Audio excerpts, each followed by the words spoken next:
Welcome to the latest episode of the Auto Futurecast with me, Chris Kirby, in association with Tomorrow's Journey. Today, I'm joined by Charlie Cook from Rightcharge. Charlie, thanks for joining us. Thanks for coming down on a Monday morning to see how we can put the weekend behind us and get into some interesting stuff. I want to cover a few bits with you to start with, but just first of all, bit of a personal intro into your journey, and then tell us a bit about how Rightcharge came about and what you guys are doing. All right, sure thing. Well, thank you so much for having me. Nice way to kick off the week. Yeah, absolutely. My background, I studied civil engineering at university, so very much not really related at all to what I do today. I got really interested in climate science, though, through that process. I was fortunate to be able to go out and do a year of study in Australia, and they were more flexible with what you could learn. Right, okay. So I opted to climate science module, which taught me the basics, obviously. And at the same time, actually, I just watched The Inconvenient Truth. I don't know if you've seen that with Al Gore. Yeah. So that was 2014, and watching that at that time was sort of like watching a horror film. It was kind of terrifying because he's painting this quite negative picture, really, of where we were headed at the time from a climate perspective, and simultaneously going into a lot of detail about how no one was really doing anything about that.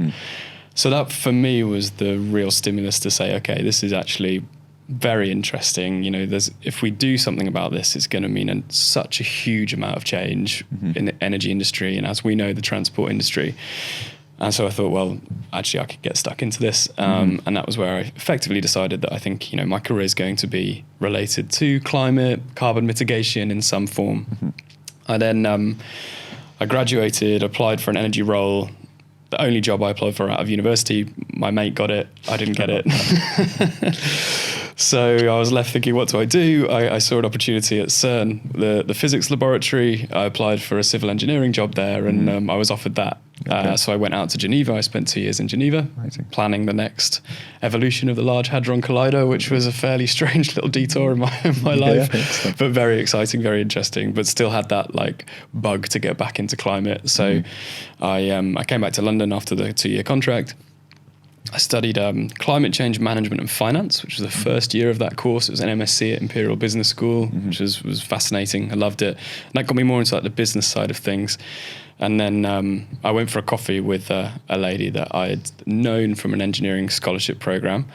And she was like, oh, I've just started at this little startup. It's an energy company. The management team are the best I've ever seen. I think it's going to be interesting. Do you want to come and do an internship? So I did 2 months. That was Octopus Energy. Right, okay. Yeah, just the small little old Octopus Energy. Absolutely, and no one, obviously had heard of them at the time, and very, very lucky that it turned out to be one of the UK's greatest sort of tech startup stories of our time. Progressed through to become head of EV charging at Octopus after helping Fiona. So Fiona's the lady I went for a coffee with. I was her first employee at Octopus Electric Vehicles, so we just started that spin out. And then I went on to lead all of EV charging, and I've always wanted to start my own business. Eventually, after about couple of years, I realized there may be an opportunity. So I had a conversation with Fiona, and she was like, well, I'd rather you stay, but also she appreciated that ambition and an idea. So she sort of gave me her blessing, and went off to start the business. And Rightcharge was born. But interesting, we're going to spend a little bit of time talking about Rightcharge today, and not so much in its mission and purpose, but almost like the journey that you've been on. And we have a real mixture of people on the podcast, and everyone from OEMs and into large international businesses to smaller startups and everywhere in between. And I probably don't spend as much time talking about the kind of startup journey challenges and things as maybe I would like. Certainly, I think I'm passionate talking about. So I think it'd be nice to explore a bit of that. So if we're picking up the story, so Octopus, waving goodbye to Octopus Electric Vehicles, Rightcharge is born. How did that start? How was that journey for you? We could probably spend about 30 hours talking about this, couldn't we? So let's and I'm also going to write a book about this at one point. So I'm determined to say, to tell people how ridiculously horrible the first 2 years of a startup is. Well, let's see if I can get a chapter. Okay, well, I think the very beginning is possibly the most interesting to people, because it's sort of the most relatable to anyone who's thinking about starting something, right? So that conversation with Fiona, that wasn't a thank you very much, okay, now I'm off. That was would it be okay to do 2 days a week because I still need to pay my rent? Yeah. And she said, she gave the green light to that. So actually I stayed part-time at Octopus. Nice. It was supposed to be 4 months, turned into 12 months. But that gave me enough time in the week to just get started really. And gave me 3 to 5 days a week to be building the very first MVP, which I then launched 4 or 5 months later into the market. But I think fairly crucially, it meant that I could focus on the product and understanding the market and getting that right without having to go straight into figuring out how to raise money. Yeah. Because I could just keep enough income coming in to cover my costs. And that meant that I could launch the product, get some revenue. I got revenue into the business in month 1. Not a lot of money, but a little bit of money just to show that this could work. Yeah. And then about 6 months later, I felt like, okay, now's the time. And then I went in to do my first fundraise. So that was 2020, right in the middle of COVID, which was obviously made it sort of interesting. We were there at the same time, trying to raise money, probably knocking on the same doors, I imagine. Yeah, so pretty historically interesting time to do your first funding round, but also some benefits, I think, because people were available. They were happy to just chat on the phone. Also, to be honest, people had some spare income because, there was nothing to spend money on at the time, right? So I think we actually found that we could get some angel tickets, perhaps a bit easier than you might do normally. So we got our first angel money into the business. I went full time. Since then, we've raised, I think, 4 rounds overall. One recently, which we're yet to announce. So there you go. There's an exclusive. So I won't give any details. But we've raised a few £1 million into the business. And, obviously the company's in a dramatically, totally different place today. It's been one hell of a journey, which we can go into more detail on. But it's been incredible. And thinking about then, again, back into those early days, what was, when you were sitting in Octopus going, I want to start my own business, what was that problem that you saw in the market? So for Rightcharge, and we'll probably talk about the evolution of the journey and things, but you're sitting there at your desk going, there's a problem here that I need to address. What did that look like and how did that come about? My role at Octopus was consumer focused. I was spending every day thinking, what are the most difficult aspects of switching from a petrol and diesel vehicle to an electric vehicle for a consumer, for an individual? And we were trying to solve those. So that included setting up effectively a charge point installation business within Octopus so that we could help them get the charge point on the wall.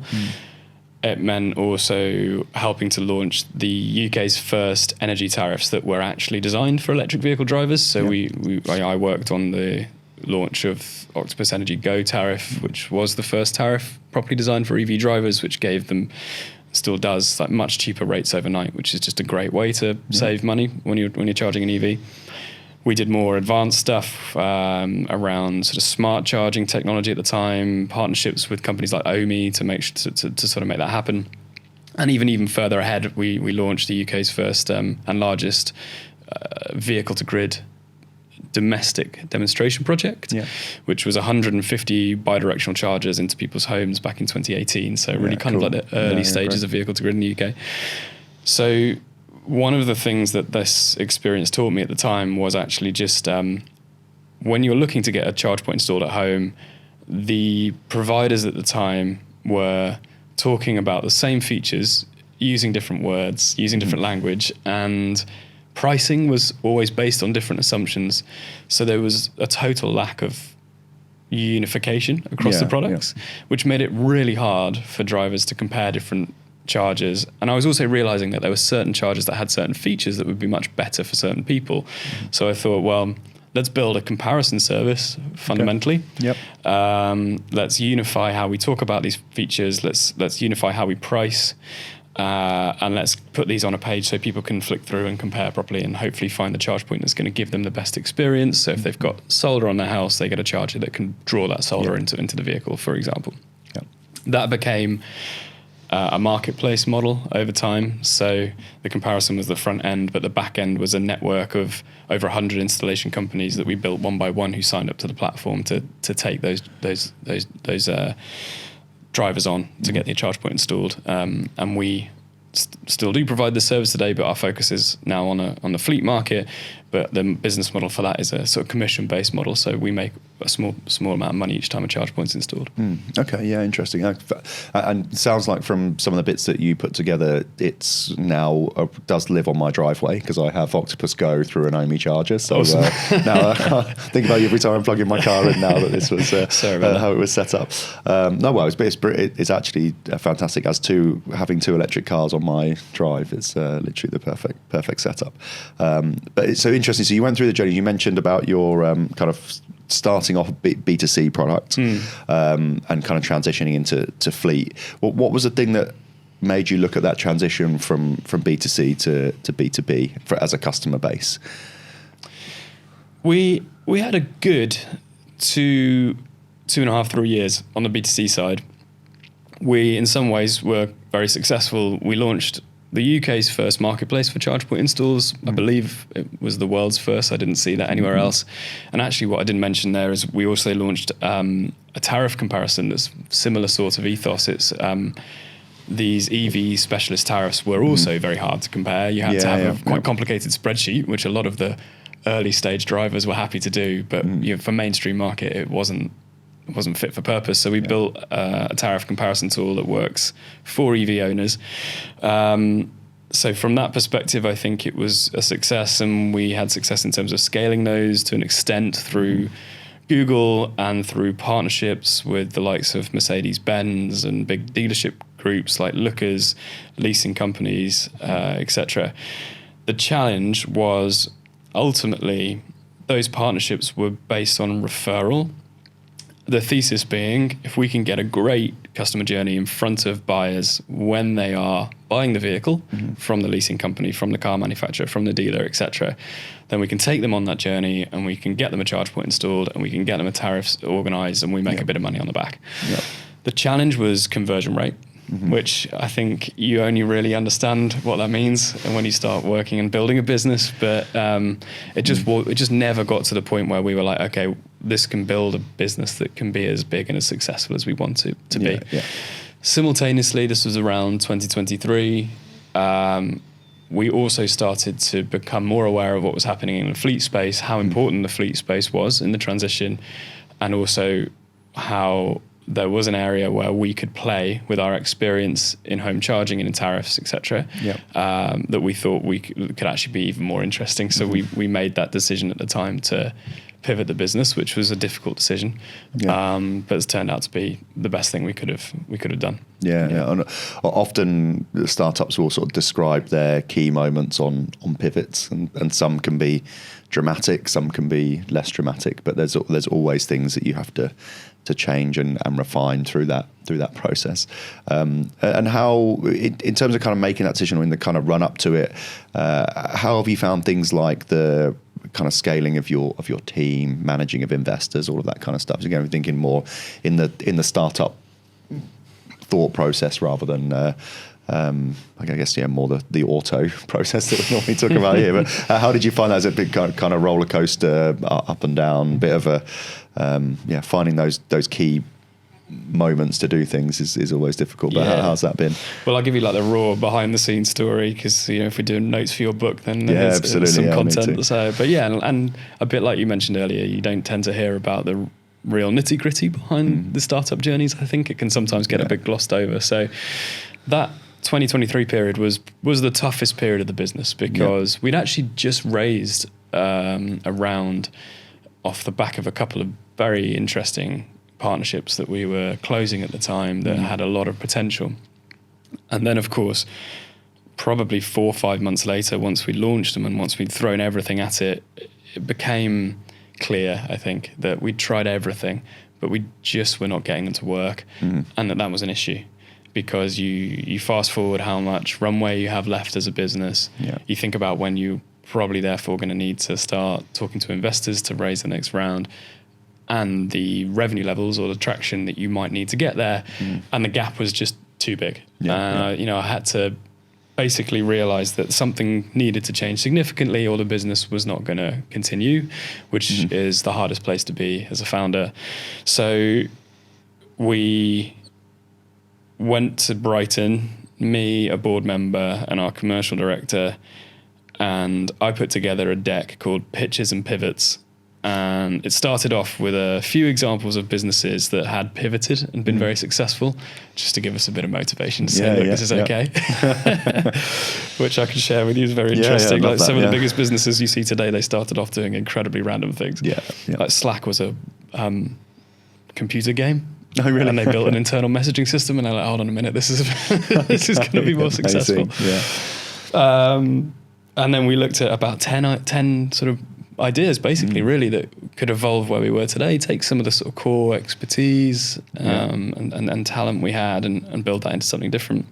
And we analysed those 10 ideas, and we mapped them against market size, our own strength, business model, all of lots of different criteria, actually. But then ultimately, at the end of the day, we each wrote down the one idea that we had the most confidence in, and we wrote it on a sticky note, and we put it on our forehead. And then all three of us looked up at the same time, and we'd all written down the same one thing. Okay, perfect, nice. So you can do, to an extent, your own analysis, and you can look at the numbers and the data, but it's always going to be a bit of a gut feel thing at the end of the day. So this was no different. We took a bit of a gamble. We took a big gamble, and we committed to this new direction. And this was payment aggregation for fleets, basically, which is now what we do very successfully today. A bit more of the pain, though, was that because we only had a certain amount of money and we needed more time to really build this, we had to downsize the team super hard. Like the hardest thing I've had to do as a founder was to reduce the team size by about 50%, and then we had to build back up. But since that moment, things have just gone much better. Things that we've grown much quicker. We've felt the pull from the market, and the team has grown now. We went right down to 3, me, my CTO, and our marketing manager, and we're now up to 12, 13 full-time now today. Yeah, great. Okay. Yeah, and that's exactly the kind of a success story of the pivot. And it's really interesting that you kind of not a rabbit hole to dive down, but it's what I'm really interested in is kind of the whole fundraising process. And I've been learning about it while doing it, like a lot of founders have to do. And people don't realize, both people kind of looking into the startup world, but also people sometimes who are in it or in it for the first time, of understanding that like metrics game. Like fundraising is like broadly, yes, in the early stages it's about razzle dazzle and pitching, moonshots or whatever. But actually when it comes down to it, you go, right, I've been given this amount of money, and then if I want to raise some more money, I have to get these numbers from here to here. Otherwise, I'm knackered. And so many companies fall in that gap because they go raise money, spend money. Right, I need to raise money again, but you're not at that level. And I think it's really interesting that you had relatively early on looked at that and gone, okay, if we don't do this now, we're going to get to that fundraising point and be in the wrong place, basically, to do that. You can broadly speaking map it out. Yeah. And each business will have a different numbers in those boxes, but essentially there's a goal to aim at each of the phases, and you have to have your version of that in each one. And each time you're buying yourself time, you're giving away a bit of equity in return for time. And hopefully it's a year and a half, 2 years each time, and then you've got to achieve in that time frame what you need for the next stage. And unless you can be profitable in that time, or have less reliance on the fundraising or whatever it might be, but if you're doing it in that true startup fundraising fashion, you've got to hit each milestone, otherwise you can be in real trouble on it. Totally. And way more companies have got in trouble than have, although you see the success stories on LinkedIn, we've raised our series, whatever, for every one of those there's 10 that's shot for it and missed 100%. and are in real bother. But without opening up that whole, we'll do a special on fundraising and the things that we've learned. But thinking about Rightcharge today, then, so you talked about payment aggregation for fleets. So give us a bit, because we're going to roll into for all the automotive listeners here. We're going to get into some automotive stuff in a minute. But so tell us the framing of kind of the product today, how that fits the problem you're solving, and then we can talk more widely then about the market and why it's important. Yeah, totally. Okay, cool. So, like I said, so the pivot has taken us from a consumer focus, and now we have a focus on B2B or serving businesses. One of the challenges we noticed at the time was that you can get your charge points installed. So if you're a fleet, you're operating 100, maybe 1,000, maybe 10,000 electric vehicles in some instances, very few today, but there are some companies out there running many EVs.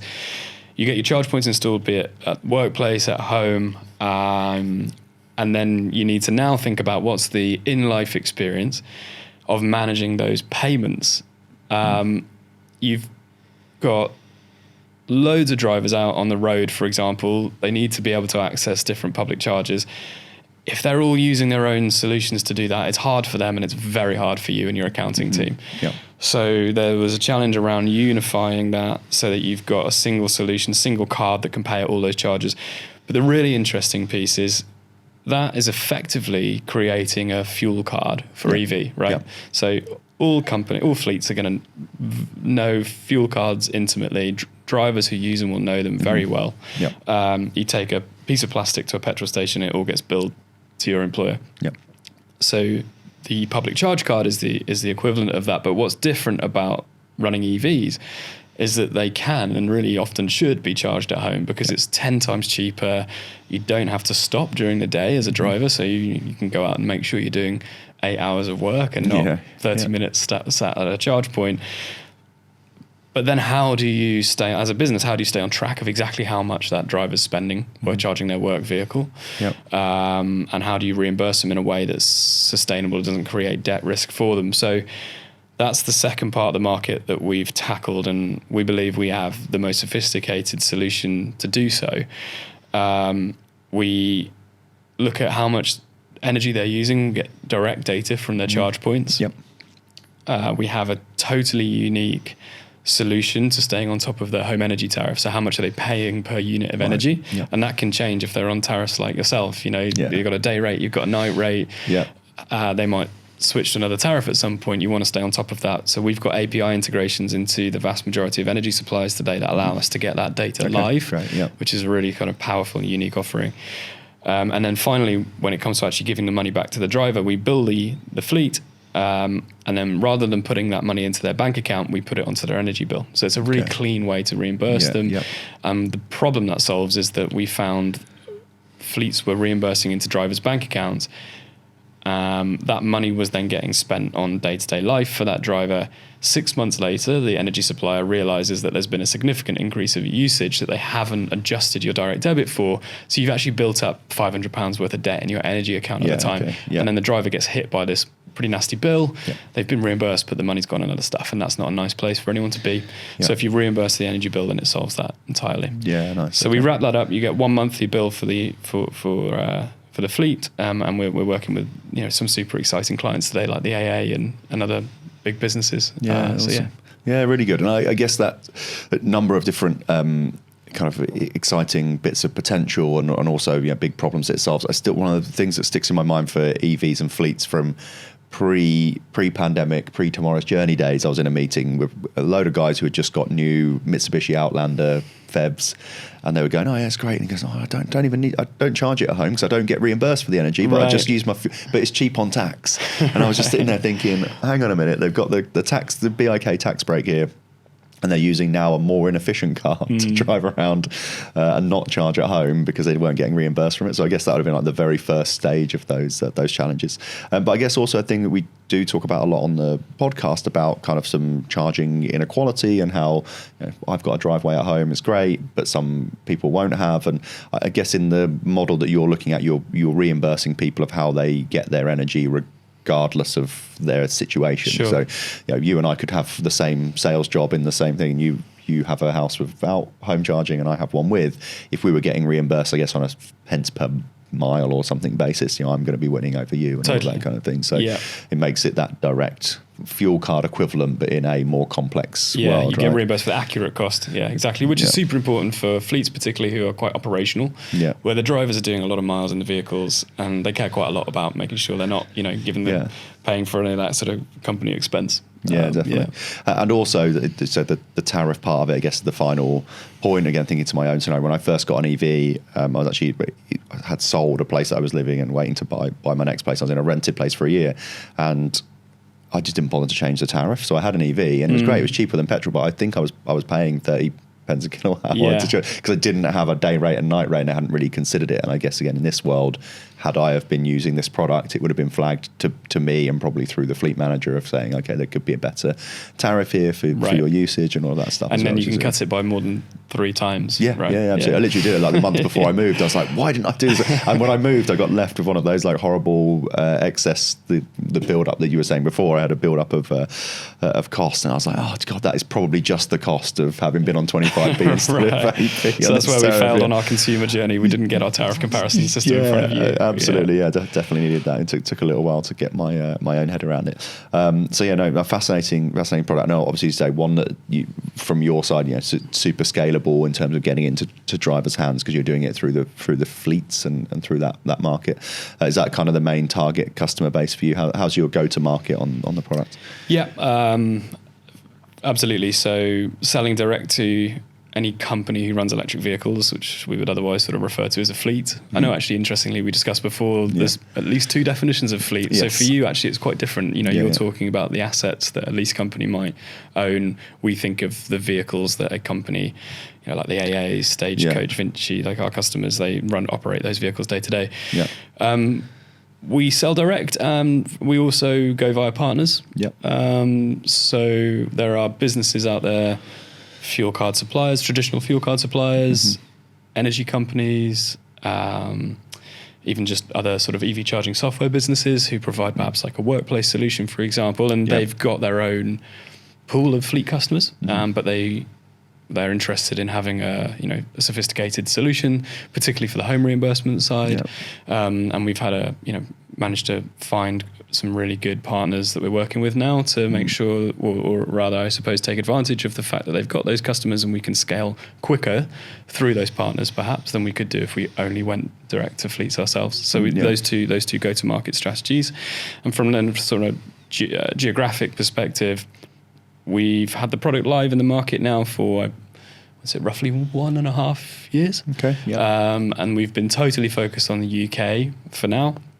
But quite excitingly, we are localizing the solution at the moment for 4 European markets. So we're looking to push out into continental Europe through opportunities with our partners before the end of this year. Okay. So before the end of this year, we'll be in 5 countries. Nice, yeah, great. The international bit sort of creates such a wider, like still talking startup speaker, but bigger total addressable market when you kind of expand that out. And I guess for you guys, the product or the problem is going to be the same in each market, but you'll just have localization of integration, and there'd be different energy providers and stuff like that to handle. Different integrations with different charge points, different energy suppliers, but also languages, obviously, currency, local regulations you have to be aware of. Yeah.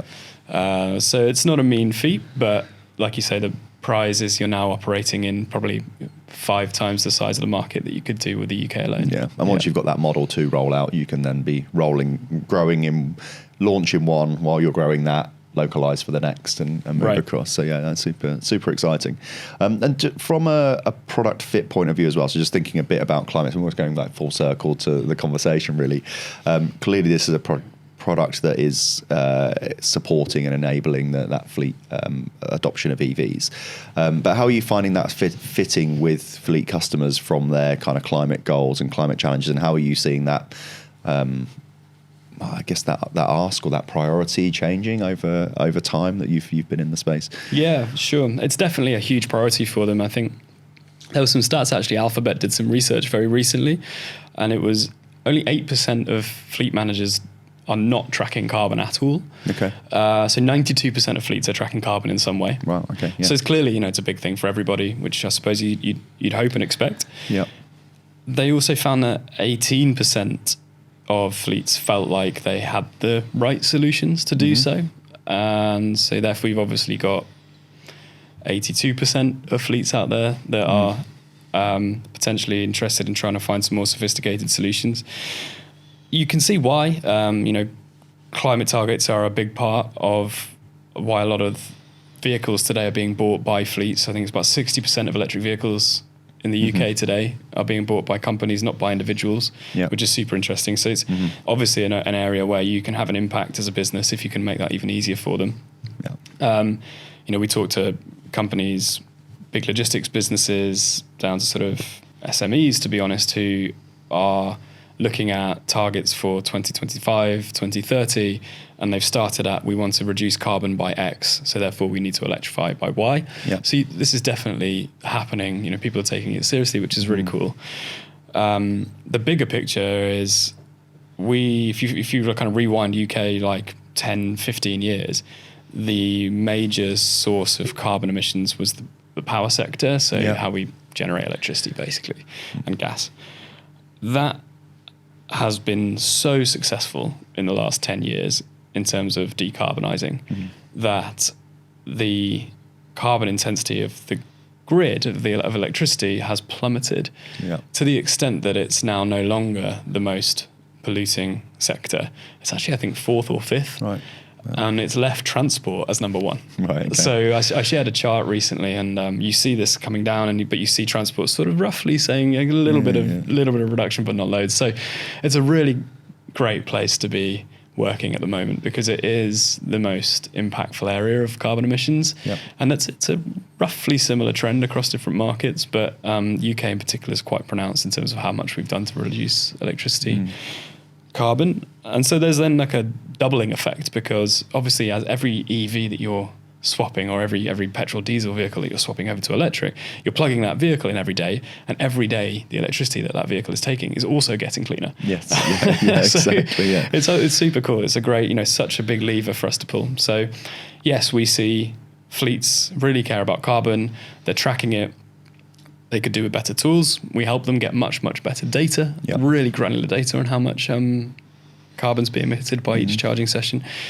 And, it's a great area of impact to be working in. So, yes, it's super interesting in the kind of business world as economy can be a bit up and down as to where these kind of things sit between cost savings and idealistic views that can change their priorities.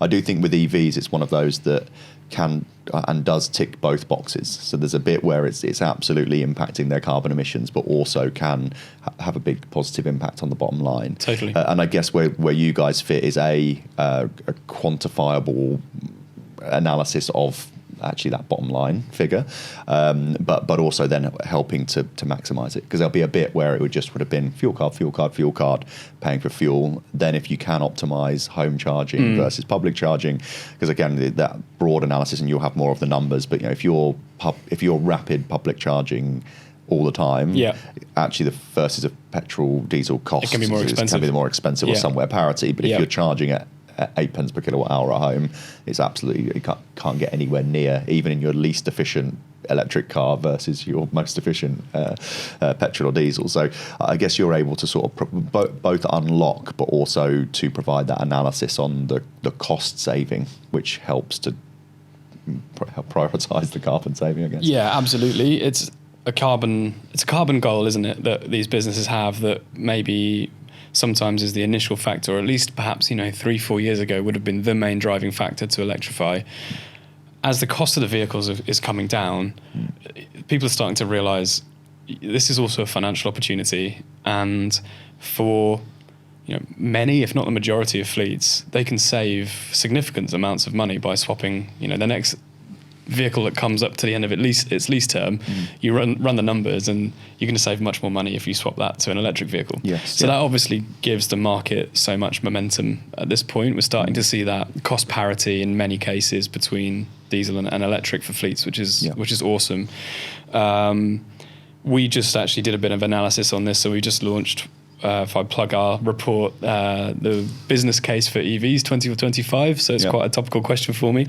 And the conclusion was just that, in many, many cases, particularly obviously where a reasonable percentage of your fleet charges at home, you are probably going to save over getting a petrol diesel vehicle, which is awesome. And you can take that further. You can get those savings simply by switching out the previous vehicle, giving that driver an EV, and they charge at home on a basic tariff. But if you want to go even further, you can unlock another 3x reduction, like we were saying, just by giving that driver the right information to get a cheaper tariff. So we are now in a world where it doesn't have to be sustainability that's driving adoption. It's starting to be financial. Yeah, absolutely. And I think it's always most powerful when those two things are combined, obviously, Totally. which is great. And going on one stage further, and just a really interesting topic also we've covered a couple of times in this is looking at vehicle to grid and that technology. And I think first of all, covering, we discussed it on one of the early podcasts in this season, and since then I've done more kind of research on it. And actually, Ewan, who's an excellent guest on the topic, me and him have been talking about it offline, but sort of understanding the practicalities of vehicle to grid, super exciting proposition, works in theory, commercially not easily available. It's my current take on it. Is that right? Well, have I understood it correctly? I think my understanding is about the same. And given you've had Ewan on talking about the subject, I won't get too technical because I won't provide anything that he can provide. But I suppose my experience, as I mentioned at Octopus, it was actually my first task in the role. Fiona said, Charlie, I think I was starting in 2 weeks' time, but she said, could you take a look at this Innovate UK opportunity that had just been released, and it was to submit a bid to do vehicle to grid demonstrator. So we pulled together a consortium at the time of 5 different businesses, including the grid operator in London, us as an energy supplier, a couple of tech businesses, a charge point company. But that experience, I suppose, taught me how complicated that ecosystem is. The opportunity is huge.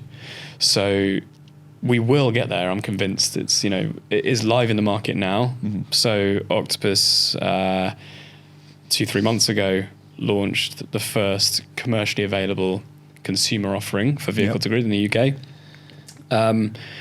However, like you said, the business model of it is quite complex. So as of right now, that's a relatively limited proposition. You lease a certain vehicle from a certain leasing provider, and then you get free charging up to a limit, which is incredible.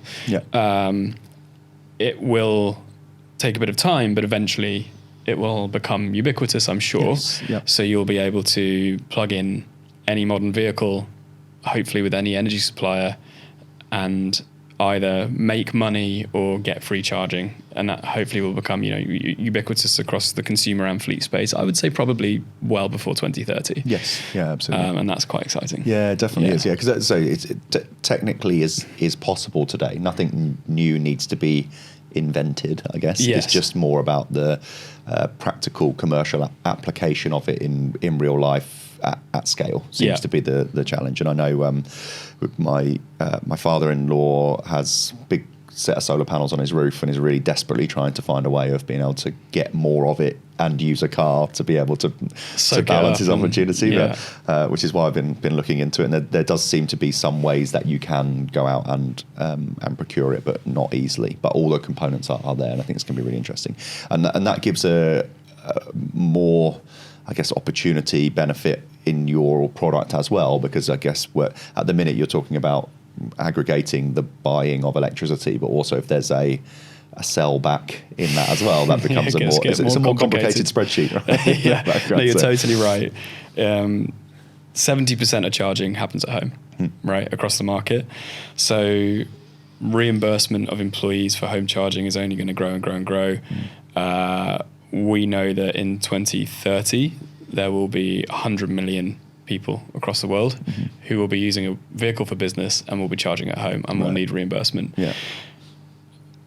As vehicle to grid becomes more ubiquitous, that gets even more complicated, like you said. So now, instead of just figuring out how much are they spending to buy each kilowatt hour, how do you differentiate that from any private electric vehicle for charging, for example, which is what we can do today?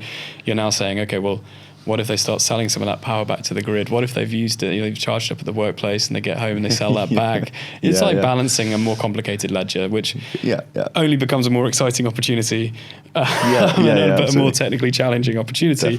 And we see it as a really cool way that we can continue to sort of make our technology more sophisticated, more fit for purpose, and hopefully more interesting as well over time. Yeah, bigger benefits to the user and to the fleets. Because again, it's one of those things that today, super integrated service makes it really slick. If you had a really on it fleet manager with some spreadsheets, and I think they could probably probably just about handle it at some scale. Pretty hard but then work, as soon as you start to do the backwards and forwards part, you just add like a whole nother it dimension. And you need the data. Yeah. But that's also then a thing, you don't want to be left in Mitsubishi Outlander territory where you go, oh, well, we're not going to allow our fleet users to sell back to the grid because we can't manage it. Actually, it's a thing you want to encourage because it can be beneficial both to the user and to the fleet. So but to encourage it, you need to get that back to my carbon point. If you can get the financial benefit of it, it then makes sense to have it connected. So yeah, totally. The technology has to be there to unlock the opportunity at the end of the day. Absolutely. No, well, that sounds like you guys are perfectly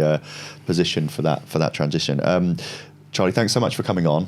My could pleasure. talk about some of these things for age, particularly the startup stuff. I mean, we'll want to do I keep talking about doing specials. I actually need to do one, but we should do a special of getting a few startup people on, and we'll come and basically be like therapy. Some therapy. Just complain about how difficult it is. That sounds great. And I think the product in the market is super exciting. I'm a fleet guy, as you know, and been working in that space for a long time. Also was a company car driver for a long time, so the fuel cards and spreadsheets and other things. So that as a simple program today it definitely feels like an exciting product, and also with the future outlook of it. So wishing you the best with that as well.